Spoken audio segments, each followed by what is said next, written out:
Some of these details are very, very horrifying. Very, very horrifying. Yeah? When we talk about limited visibility, we talk about vehicles standing in front of you, making U-turns, especially in Kenya. We have our brothers in the taxi industry. They can make U-turn anywhere. Other motorcyclists making long U-turns, yeah, long turns on the highway.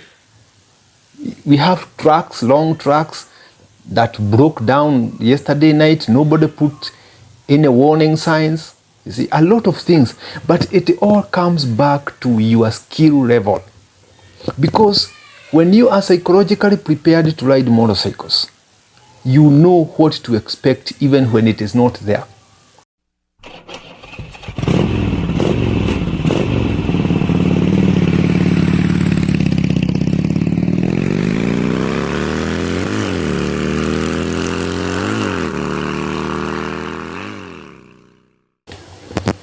Hi, good morning, good afternoon, and good evening from wherever you're watching this video from. Welcome back to your most favorite YouTube channel about motorcycles, the Two Wheels Paradise. My name, as usual, is Meshach, and today we have something very, very educative.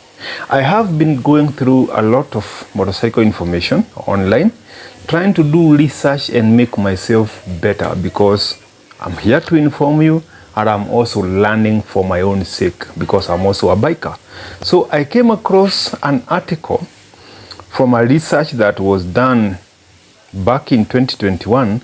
And this is a very serious research. And it is going to be the discussion for this video about motorcycle safety.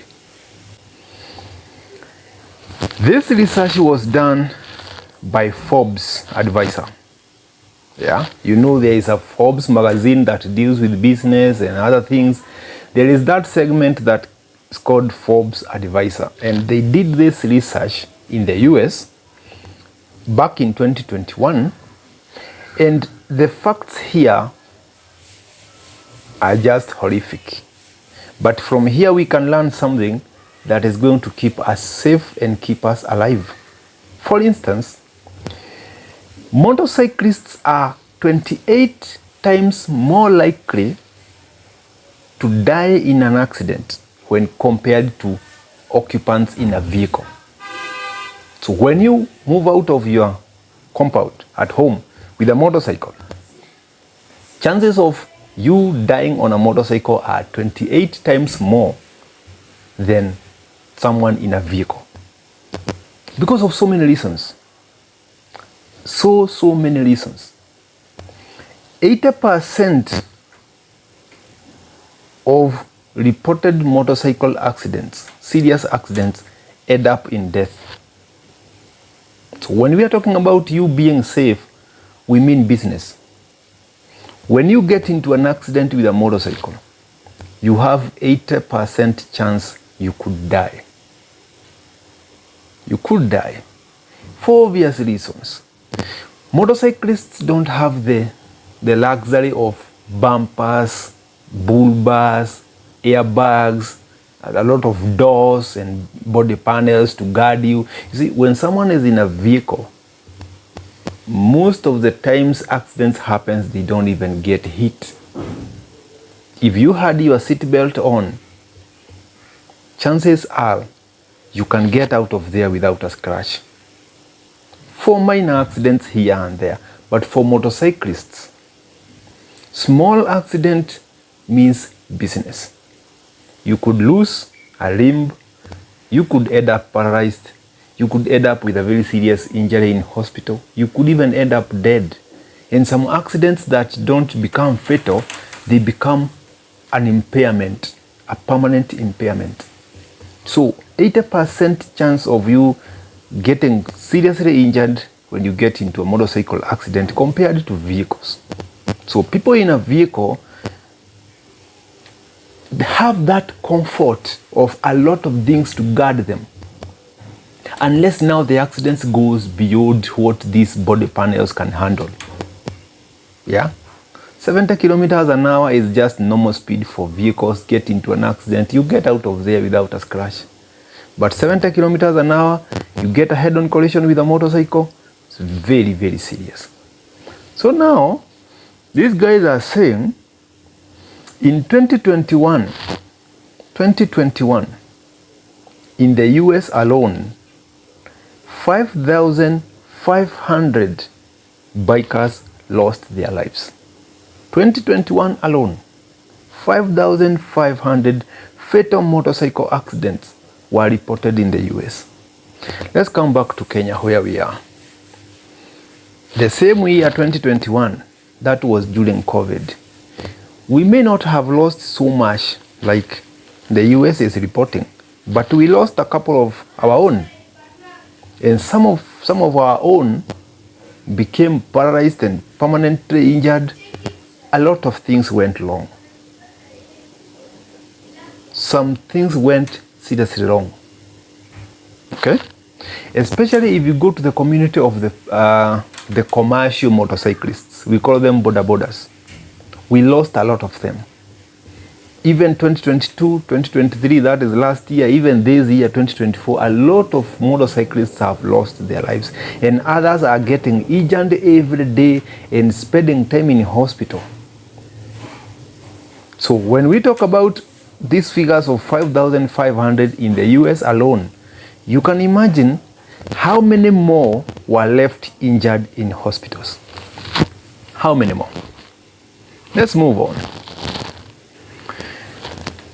The factors that contribute more to the fatalities, to permanent injuries, factors that contribute to seriousness of accident outcomes. One of them is lack of protection. Lack of protection. Sometimes we ignore a lot of things. Riding without gloves, riding in sport shoes, riding without a helmet, riding in a t-shirt, something is not protected in your body. Something is not protected. And when accidents happen, there is a way accidents find their way into the weak points. If you had the long shoes, something is going to go very, very wrong with your feet. Very wrong. Riding in shorts, you don't even have the complete pants, something is going to go very, very wrong. And sometimes we assume, I'm just going there. I'm just going to a barber shop, just going somewhere 2 kilometers away from home. I don't even need to dress up. You just pick your bike and go. Wearing slippers, open shoes. I'm just getting here, I'm coming back. That is where disaster happens. Just when you thought, I'm not going very far, I don't even need to dress up, I'm not going far, that is the time disaster happens. So ignorance is contributing a lot into motorcycle deaths and serious accidents, serious injuries. Ignorance is contributing a lot. If you look at our motorcyclists here, a lot of times people ignore things. What I've just said, ignorance of your own safety, lack of protection. The second point that contributes a lot to this disaster is visibility. Visibility. You're riding at night, you don't have proper headlights, or you have problem with your eyes, like myself, but you don't want to use glasses. A lot of people, millions and millions of human beings globally, have problem with their eyesight, but they have completely refused to go to hospital. And because a lot of people don't like these things. But when it gets to a point your body is demanding them, you have zero choices. Zero choices. You just have to get them or just put yourself in the line for anything. Visibility. You cannot see properly at night. Your vision is impaired to some level. You can't see properly. But you still want to insist on riding at night and riding fast. Not only riding fast. The other element of visibility is you being seen. I've just told you about you seeing what is happening. There is also the element of you being seen. You're riding a dark bike, black bike. You have removed the tail lights. You have no indicators. you have no brake light, you have no reflectors. You're wearing black, you have nothing reflective, and you're riding at night. Some things that we ignore, like brake light. Your bulb blows up, you don't want to change it. Something goes wrong, you have no tail lights, you don't want to take care of it. Visibility. For those people who know me, if you have seen any of my photos when I'm riding or my videos, you're very sure I am so reflective. So reflective. Either I'm wearing a reflective jacket on top of my riding jacket, or my trousers have reflective stripes. My helmet has reflectors. If I just pick one of these, can you see? Can you see?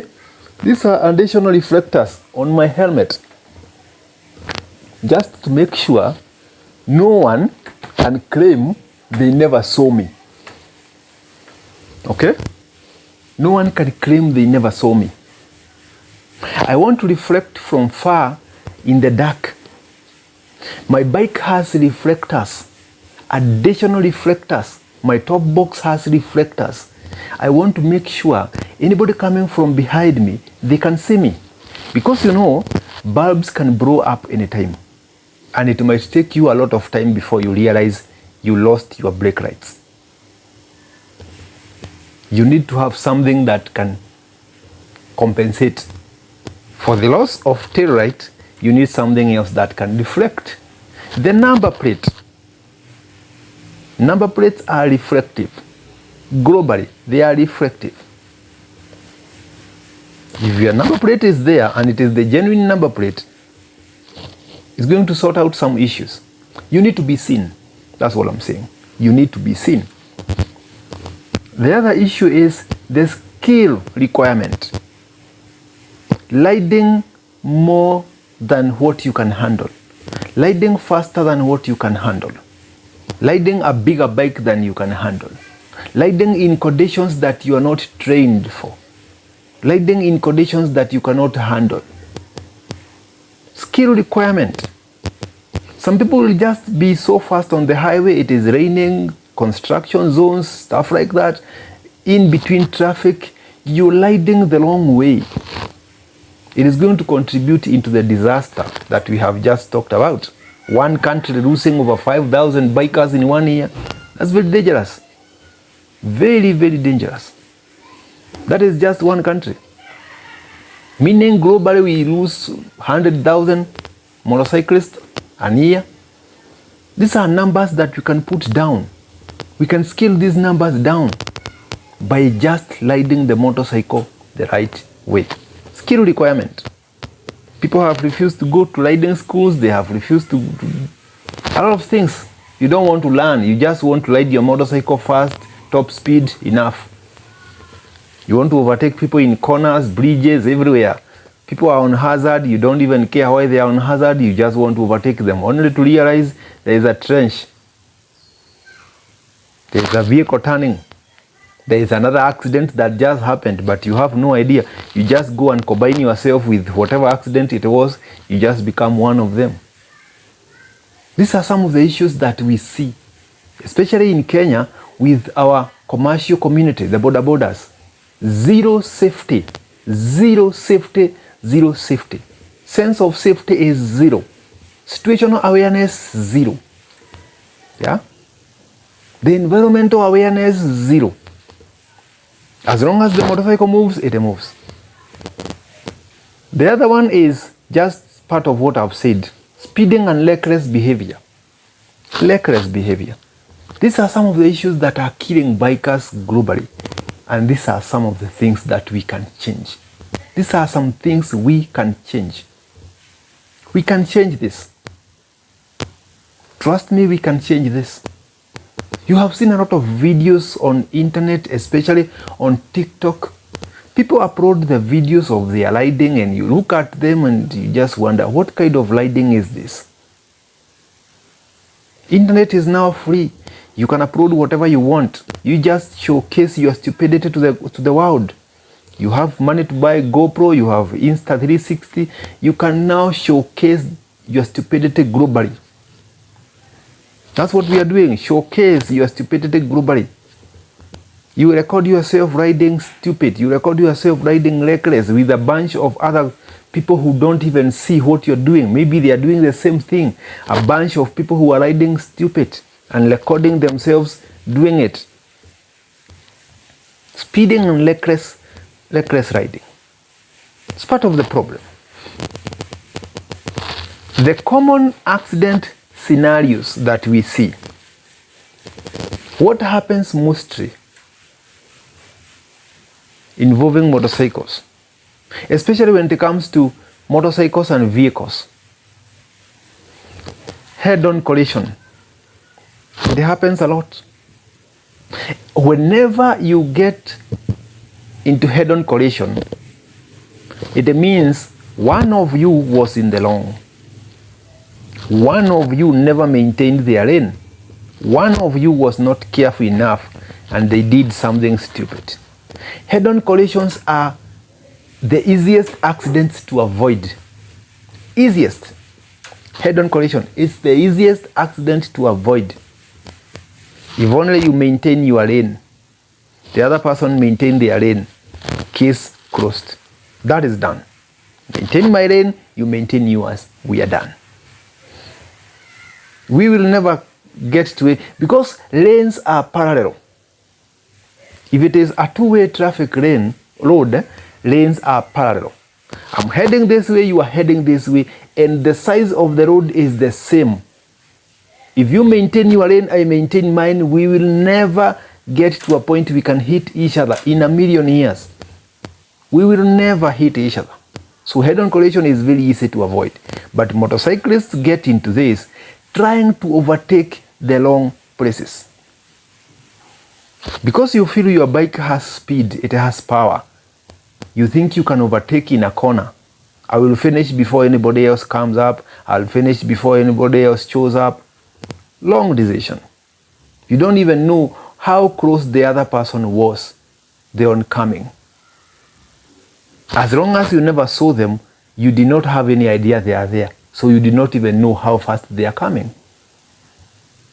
Maybe you saw them and decided, I'm going to finish before they come up. You have no idea how fast they are going. You have no idea how fast they are going. The person you are overtaking can decide to accelerate. The gap you thought was there now gets closed. All your calculations are now compromised. You get killed. You get killed. So head-on collision with other vehicles, it happens a lot. The other one is T-bone accidents. We call them T-bone. 90 degrees accidents. Someone was crossing, the other one was coming straight, T-bone. Most of the times they happen because a vehicle, the driver decided to cross the road the wrong place, long time. As a biker, you came in so fast, you never saw them. Or maybe you saw them, but you did not have time, enough time to react properly. Or you have enough time, but you reacted the wrong way. You reacted the wrong way. Okay? You reacted the wrong way. You tried, but you did the wrong thing. And that is where training comes in. You need to be trained, you need to know, you need to understand, you need to learn. What are you supposed to do in case this happens? You can only do that by doing research, by going to training schools, by talking to trainers, talking to people with experience. You need to learn each and every day how to react in emergency situations. Not everywhere things happen, you have to brake. Sometimes you brake, you're dead. You accelerate, you're safe. See? You need to understand.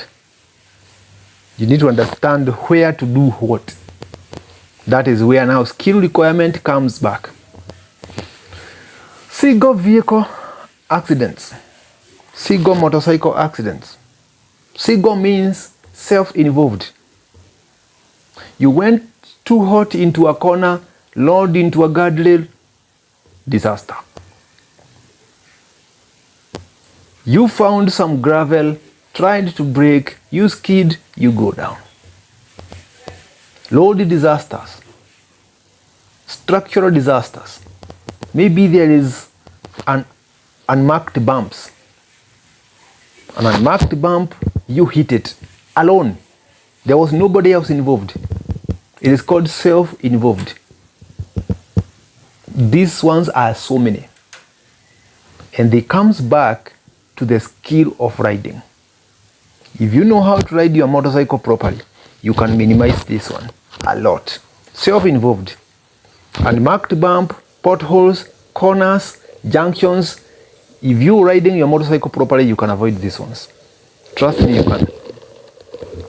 You can avoid these ones. These are things that you can avoid. The other one is riding under the influence. Riding under the influence. It could be influence about drugs, alcohol, and other substances that you are addicted to.